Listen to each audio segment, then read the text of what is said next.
Before starting your work shift, make it a habit to do a walk around and check the machine without the engine running. This is important for safety. See that the teeth are in working order and that there are no leaks or damaged hoses at the linkage, and that the tires are in good condition. Look at the sight glasses to check that the hydraulic and transmission oil are within the acceptable ranges. Many sites are dusty, so make sure the radiator is clean and that no material is lodged in the radiator fan. Turn on the main battery switch. When entering the cab, make sure that you use a 3-point contact. This means that you always have at least 3 contact points, consisting of 2 hands and 1 foot, or 2 feet and 1 hand.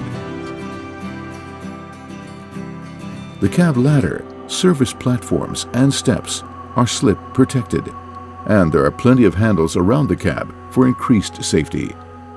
Make sure that you use the handrails to obtain 3-point contact at all times.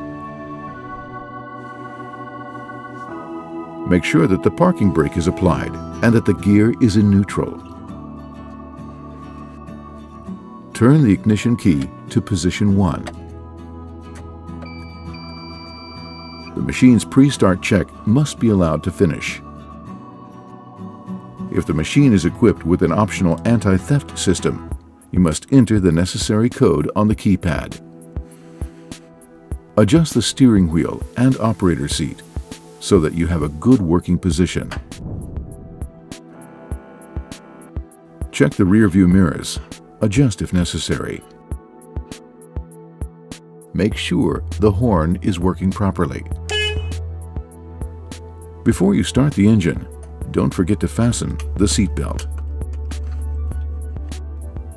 Now, turn the ignition key to position 3 and release it once the engine starts. The display will provide the operator with information regarding the machine's status.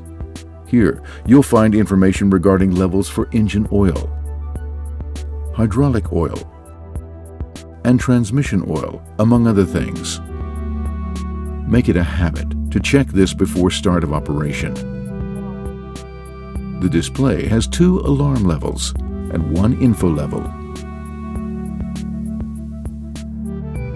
The blue information is used to inform the operator about lower prioritized things. The yellow warning light means that the cause must be investigated when the machine next stops. The red warning light means that the machine must shut down immediately and the cause investigated. Turn on the headlights, optional work lights, and the rotating beacon if required. Make sure that all lights are working correctly. Adjust the climate control to a preferred temperature in the cab.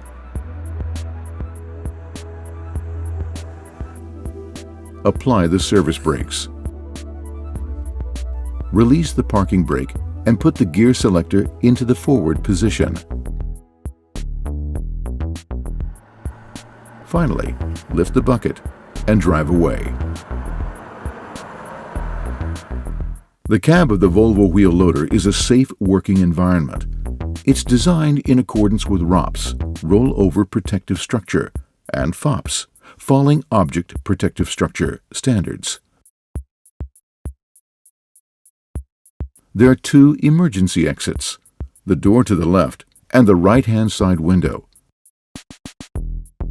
In an emergency situation, use the emergency hammer to break the emergency exit window. It can also be used to cut the seat belt. If the wheel loader rolls over, hold on to the steering wheel. Do not try to leave the cab until the machine has come to a complete stop. To reduce the risk of condensation in the tanks, fill up the fuel and the AdBlue DEF tank.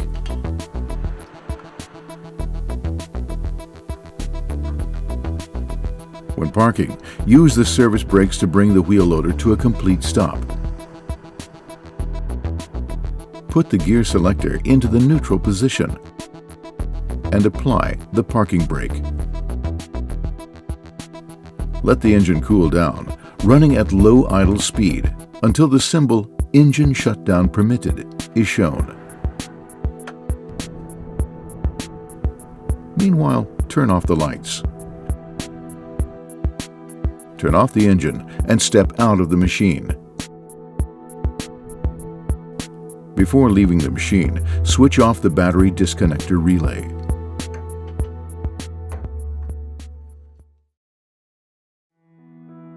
Make it a habit to do a walk-around and check the machine without the engine running. The cab ladder, service platforms, and steps are slip protected. When seated, adjust the steering wheel and operator seat so that you have a good working position. Don't forget to fasten the seat belt. The display will provide the operator with information regarding the machine's status. There are 2 emergency exits, the door to the left and the right-hand side window. When parking, let the engine cool down until the symbol is shown running at low idle speed. Fill up the fuel and add blue DEF tank at the end of the shift. This will reduce the risk of condensation in the tank.